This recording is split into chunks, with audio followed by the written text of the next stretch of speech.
today, we will learn physics of class 10, that is electricity. The rate of flow of charges is called electric current. It is carried by the electrons flowing in the conductor. Electric circuit is a continuous closed path of electric current. Remember, direction of flow of charges, that is electrons, is opposite to the direction of the electric current. We can derive the formula of current from its definition. Rate of flow of charges, that is electric current, I, is equal to charge, Q, by time, T.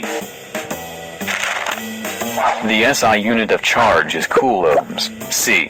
1 coulomb has the charge of nearly 6 × 10⁻18 electrons. The SI unit of time is seconds S. The C unit of current is amperes, A. Other units of current are milliampere, mA, and microampere, micrometer. The device used to measure electric current is ammeter. An electric current flows because of an electric potential difference V between any two points of the conductor. Potential difference is the work done per unit charge. Potential difference is also called voltage. The SI unit of potential difference is volt, V. 1 volt of potential difference is 1 unit of work done to move the charge of 1 coulomb from one point to another.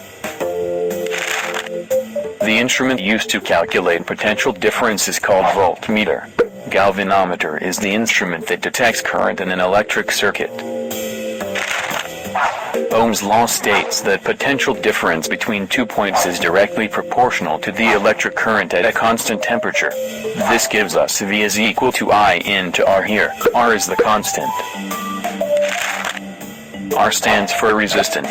Resistance is a property of conductor due to which it resists the flow of electric current through it. The SI of resistance is ohms. It is denoted by this Greek letter ohm.